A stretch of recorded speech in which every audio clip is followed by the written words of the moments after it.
ओम नमः शिवाय। आप सभी भाई बहनों को मेरा प्रणाम। आदि शक्ति महादेव प्रभु जी आप सभी को सत्य का ज्ञान दें। आज हम इस वीडियो के माध्यम से जानेंगे कि इस तीनों लोक में सबसे दिव्य और पवित्र स्थान कौन सा है। सबसे दिव्य और पवित्र स्थान सिर्फ कैलाश पर्वत है, जो भगवान शिव जी का निवास स्थान है। इसके बाद भी आदि शक्ति महादेव प्रभु जी सर्वव्यापी हैं। अब मैं आप सभी से सद्गुरु भोलेनाथ जी की एक सत्यवाणी को साझा करती हूँ। बम बम शिव कैलाश बसैया, नंदी बैल के जो चढ़वैया। इस धरती पर कैलाश पर्वत ही एकमात्र देव स्थान है जहाँ ना पुजारी है और ना ही व्यापारी, क्योंकि व्यापारी और पुजारी दोनों ही देवस्थान को खंडित करते हैं। व्यापार करते हैं भक्ति के नाम पर, भगवान के नाम पर पैसा बनाते हैं। इसीलिए देवस्थान पर ही सबसे ज़्यादा विनाश देखने को मिल रहा है। आदि शक्ति महादेव प्रभु जी ने हम सभी को पहले ही अपने सत्यवाणी द्वारा बताया है कि महाविनाश होगा इस धरती पर। जल प्रलय के साथ साथ बहुत सी प्राकृतिक आपदाएं भविष्य में देखने को मिलेगी। इस तीनों लोक में इस वर्तमान समय में शैतान हावी है। उसने किसी न किसी माध्यम से सत्य को खंडित किया है, चाहे वो विज्ञान हो या फिर चाहे इंसान। उसने सबको अपना मोहरा बनाया है। पर शिवजी का कैलाश पर्वत ही एक ऐसा स्थान है जहाँ ना विज्ञान पहुँच पाया है और ना ही इंसान। विज्ञान और इंसान ने ही भगवान के बनाए प्रकृति के साथ छेड़छाड़ करके सृष्टि को विनाश की तरफ ले गया है। एक समय ऐसा आने वाला है जहाँ ना विज्ञान रहेगा और ना ही पाखंडी इंसान रहेंगे। यही सत्य शाश्वत सत्य है। आज हम इस वीडियो के माध्यम से जानेंगे कि स्वर्ग कहाँ है और स्वर्ग के वासी कौन हैं। हम सभी स्वर्ग को कई नाम से जानते हैं। स्वर्ग, हेवन, पैराडाइज, जन्नत, बैकुंठ, गार्डन ऑफ ईवन, अल्लाह का बगीचा, एटलांटिक्स नाम आदि से। स्वर्ग ये हमारी पूरी पृथ्वी है। पृथ्वी के ऊपर कोई जनजीवन नहीं है और बिना जनजीवन के स्वर्ग का निर्माण नहीं हो सकता। एक समय ऐसा भी था जब ये धरती स्वर्णिम युग थी। परमपिता परमात्मा ने हम सभी आत्माओं को स्वर्णिम युग का वासी बनाया था और हर मनुष्य आत्म जागरूक था। हम आत्माओं के अंदर हमारे सत्य मूलभूत गुण जागृत थे, जो हमें सत्य आचरण के साथ रहना सिखाते हैं। मानव के साथ साथ सभी जीव जंतु भी जागरूक थे और वे किसी को भी हानि नहीं पहुंचाते थे। स्वर्णिम युग ये हमारी पूरी पृथ्वी है और उसी समय को स्वर्ग कहा जाता है। पर आज वर्तमान में देखिए कि ये पूरी पृथ्वी नरक बन चुकी है और हम आत्माएं अपने सद्गुणों को भूल चुके हैं। उस शैतान ने इस गंदगी का फ़ायदा उठाकर इस पूरी धरती को नरक बना दिया है। सभी प्राणियों के अंदर हिंसा, व्यभिचार और तमाम तरह की बुराइयों को भर दिया है, क्योंकि ये पूरी धरती सद्गुणों की आत्म जागरूकता से ही स्वर्ग बनी थी। पर आज का समय काल ऐसा चल रहा है कि सभी आत्माएं स्वर्ग को भूल चुकी हैं और वे स्वर्ग को धरती पर नहीं, आसमान के ऊपर स्वर्ग की दुनिया की कल्पना कर रही हैं। समय पूर्ण होने वाला है जहाँ से इस कलयुग का अंत होगा और ये पूरी धरती फिर से स्वर्ग बनेगी, क्योंकि आदि शक्ति महादेव प्रभु जी इस धरती पर आ चुके हैं और सभी सत्य आत्माओं को आत्म जागरूक करने और शैतान के साथ शैतान के बनाए सारे माया जाल को नष्ट करने। फिर उसके बाद ये पूरी पृथ्वी फिर से स्वर्ग बनती दिखेगी। हम सभी सत्य आत्माएं स्वर्ग के वासी हैं और स्वर्ग ही हमारा निवास स्थान है और यही सत्य शाश्वत सत्य है। आज हम इस वीडियो के माध्यम से जानेंगे कि भगवान एक हैं तो इतने धर्मों में कैसे बटे हैं। हम सभी के मन में एक प्रश्न होता है कि भगवान एक हैं तो इतने धर्मों में कैसे बटे हैं। भगवान ने एक खूबसूरत सृष्टि की रचना की है। प्रथम पुरुष और प्रथम नारी बनके इस सृष्टि में मानव जीवन चक्र को संचालित किया है। मानव जीवन में उन्होंने एकता, ज्ञान, शांति, शक्ति, सुख, आनंद, पवित्रता, प्रेम जैसे सद्गुणों का निर्माण किया है ताकि मानवता और प्रेम इस सृष्टि में सदैव बना रहे। पर शैतान ने धर्म, जाति पाति, ऊंच नीच जैसे बुराई को बनाकर इंसान के अंदर से मानवता को खत्म कर दिया है। जब जब इस धरती पर बुराई की अति हुई है, तब तब भगवान ने इस धरती पर सत्पुरुष बनकर अवतरण लिया है। वे एक सत्य आत्मा के पवित्र कोख से जन्म लेकर सत्य की रक्षा करते हैं। वे ये नहीं देखते कि वो सत्य आत्मा किस धर्म की हैं, क्योंकि उन्होंने धर्म नहीं बनाया है। इसीलिए वे ना धर्म देखते हैं और ना ही जाति देखते हैं, सिर्फ उस इंसान के अंदर की सत्यता को देखते हैं। उनके लिए हर इंसान एक समान है, चाहे वो हिंदू हो या मुसलमान हो या सिख हो या क्रिश्चियन हो, कोई भी धर्म का क्यों ना हो। परम पिता परमात्मा की दृष्टि में हम सभी उनके संतान हैं। हम इंसानों ने उन्हें धर्म के अनुसार बांट दिया है, पर उन्होंने हमें धर्म में नहीं बांटा है। इसीलिए वो सदैव एक है और सत्य की रक्षा के लिए वे नए नए रूप को धारण भी करते हैं, और यही सत्य शाश्वत सत्य है। आज हम इस वीडियो के माध्यम से जानेंगे कि हम कैसे आदिशक्ति महादेव प्रभु जी को अपना गुरु बना सकते हैं। इस तीनों लोक के गुरु सद्गुरु भोलेनाथ जी हैं। उन्हीं के शरण में ही सत्य का ज्ञान मिलेगा। पर इस कलयुग में हर इंसान सत्य से भ्रमित हो चुका है। वो इंसानों को अपना गुरु बनाते हैं, उनकी ही हर आज्ञा का पालन करते हैं।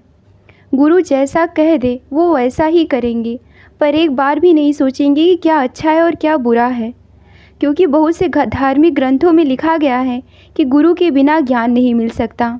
गुरु ही इस जीवन के नैया है जो इंसानों को भवसागर से पार लगा सकते हैं। अब मैं आप सभी से कहना चाहती हूँ कि ये सत्य है कि गुरु के बिना ज्ञान नहीं मिल सकता, पर चयन उचित होना चाहिए। इंसानों को गुरु बनाने से आपको सत्य का ज्ञान नहीं मिल सकता। आप भी मनुष्य हो और सामने वाला भी मनुष्य है, तो बड़ाई किस बात की। भगवान ने किसी को ऊंचा और किसी को नीचा नहीं बनाया है। हर इंसान अपने कर्म से ही सब कुछ पाता है, पर इसका मतलब ये नहीं कि आप एक दूसरे के गुरु बनकर एक दूसरे को ही भ्रमित करो। भगवान ने इंसानों के बीच में नैतिकता और एकता दी है, जिसे आज के समय में कोई नहीं मानता। इस तीनों लोक के असल सद्गुरु भोलेनाथ जी ही हैं। उनके शरण में समर्पित होइए, वे ही आपके गुरु बन के मिलेंगे और आराध्य भी, क्योंकि इस जीवन रूपी नैया के वही पतवार हैं।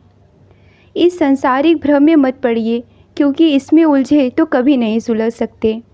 यही सत्य शाश्वत सत्य है।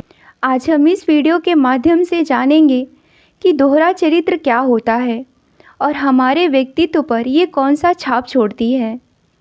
हर मनुष्य दोहरे चरित्र को धारण करता है। एक वो जो पूरी दुनिया देखती है और दूसरा जो उस इंसान के मन में होता है। ये व्यवहार आदि युग में नहीं था, इसका आरंभ शैतान ने किया है, क्योंकि प्रकृति के बाद मनुष्य जाति एक पवित्र रचना थी। उस रचना को पूरी तरह से दूषित करने के लिए शैतान ने ये खेल रचा है। अगर आप साफ सफाई पर ध्यान नहीं देते तो इससे आपके शरीर के साथ साथ आसपास का वातावरण दूषित और गंदा रहेगा। और दूसरा, अगर आप मन में गंदगी रखते हैं, बुरी सोच रखते हैं, अशुद्ध नियत रखते हैं, शब्द को कटु और आहत करने वाला बनाते हैं, तो इससे आपके शरीर को नकारात्मक ऊर्जा मिलेगी। आपकी आत्मा खंडित होगी, जो आपके शरीर के साथ साथ आपकी आत्मा को भी खंडित करेगी। आप सभी तो जानते ही हैं कि शरीर के बिना आत्मा का कोई महत्व नहीं है, और ना ही आत्मा के बिना शरीर का कोई मोल है। दोनों का एक साथ होना संपूर्ण देह का निर्माण करता है। अब मैं आप सभी से कहना चाहती हूँ कि जैसा आप भीतर से हो वैसा ही अपने व्यवहार को बाहर से प्रदर्शित करो। दिखावा और बनावट से दूर रहो, क्योंकि ये सब शैतान की ओर से है, जो आपको बुराई की तरफ ले जाएगा, और आपके इस कर्म से आपके आसपास के लोग भी प्रभावित होंगे। सद्गुरु भोलेनाथ जी ने अपनी सत्यवाणी में कहा है कि भीतर बाहर एक ही लेखा, दोयम जग को किसने देखा।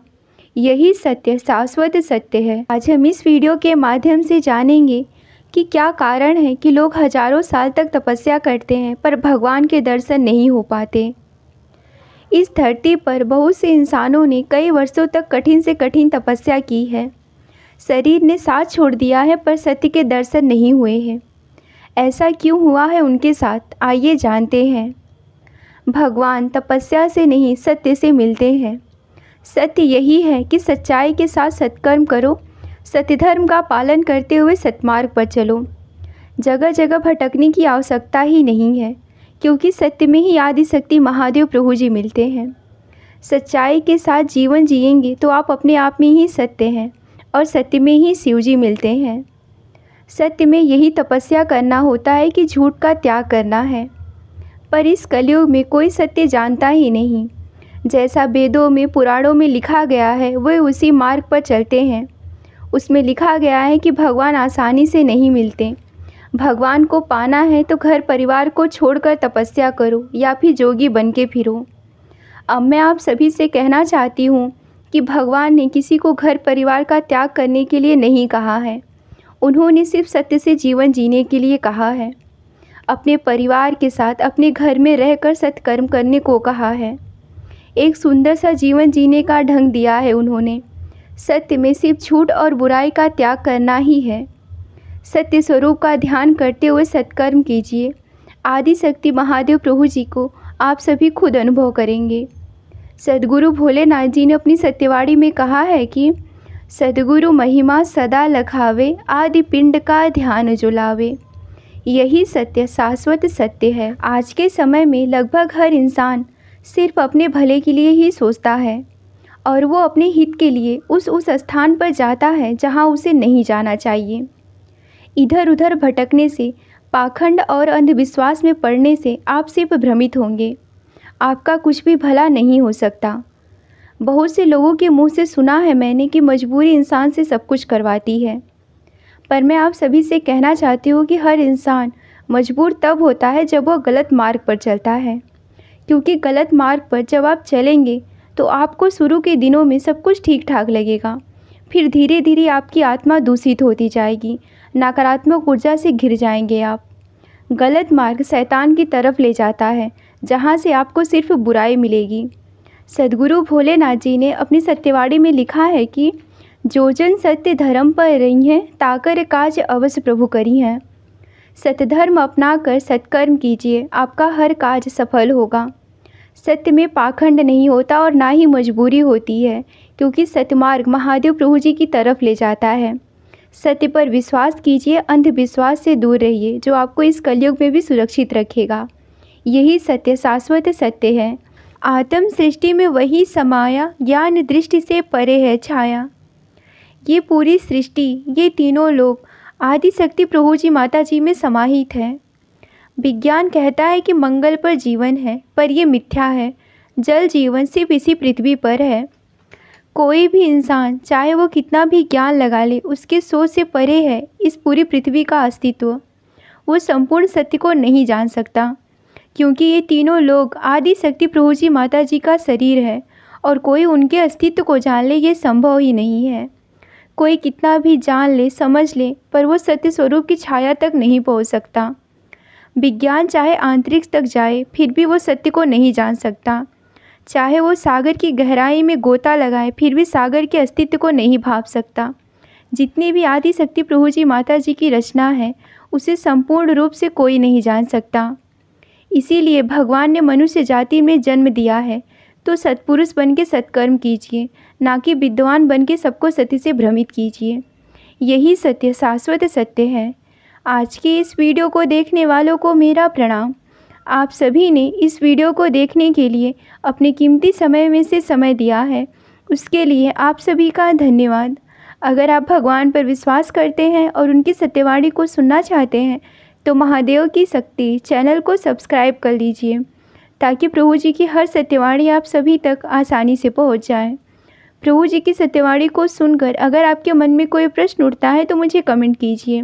जय आदि शक्ति भोलेनाथ जी, हर हर महादेव।